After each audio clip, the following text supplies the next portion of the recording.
হ্যাঁ, ক্যাপশনটা দেখে ভাবছো তো কীভাবে 5,000 ফলোয়ার্স ছাড়া আর 60,000 মিনিট কমপ্লিট ছাড়া তোমরা ইনকাম করতে পারবে? হ্যাঁ পারবে, সেটা হচ্ছে অ্যাডস অন রিলসের মাধ্যমে। আগের মতো এখন ফেসবুক কড়াকড়ি অনেকটা কমিয়ে দিয়েছে। আগে তো আরও বেশি ফলোয়ার লাগতো আর আরও বেশি ওয়াচ টাইম লাগতো, এখন সেখানে কমিয়ে 5,000 ফলোয়ার আর 60,000 মিনিট কমপ্লিট করার জন্য ওরা বলে, বড় ভিডিওর জন্য। আর তোমরা রিলস নিয়ে যদি কাজ করতে চাও তাহলে কিন্তু তোমরা রিলস থেকে অনেক ইনকাম করতে পারবে। $100 পর্যন্ত ইনকাম করতে পারবে, তার বেশিও পারবে, সেটা তোমার রিলসের ভিডিওর কোয়ালিটি বুঝে।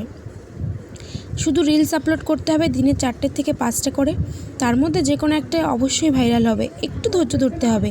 আর ভাইরাল হলেই আর কি বলো তো, নিজস্ব কন্টেন্ট, নিজস্ব অরিজিনাল কন্টেন্ট রাখতে হবে। সেখানে ভয়েসটা যদি তুমি দিতে পারো তাহলে খুবই ভালো। গান ইউজ করলে সেখানে কপিরাইট চলে আসে, তো সেক্ষেত্রে অ্যাডস অন রিলস দিতে একটু সময় লাগায়।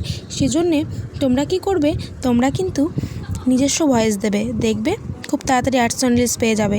আর এর কোনো ক্রাইটেরিয়া থাকে না, এটা ইনভাইট করলেই তোমরা পেয়ে যাবে। অনেকের তো আছে 1,000 ফলোয়ার্স হয়েছে তবুও তারা পেয়ে গেছে অ্যাডস অন রিলস।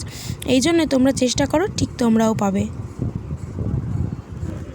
হ্যাঁ, যেটা বললাম ঠিকই বললাম, তোমরাও চেষ্টা করতে পারবে। আর কি বলো তো, কোনো ভিডিও যদি তোমাদের 1 লক্ষ ভিউজ হয়ে যায় তাহলেও কিন্তু অ্যাডস অন রিল দিয়ে দেয়, অনেককেই দেখা গেছে। আবার দেখা যায় অনেকের 1 লক্ষ ভিউজ 2-3টে ভিডিও হয়ে যাওয়ার পরেও তাদেরও সেটআপ দিয়ে দেয়। কিছুই বলা যায় না, ফেসবুক যখন যাকে ইনভাইট করবে তখনই সে পেয়ে যাবে। কেউ 500 ফলোয়ার্স হয়েও কিন্তু অ্যাডস অন রিল পেয়ে যায় তাদের ভিডিওর কোয়ালিটি বুঝে। তাই তুমিও চেষ্টা করো তোমারও।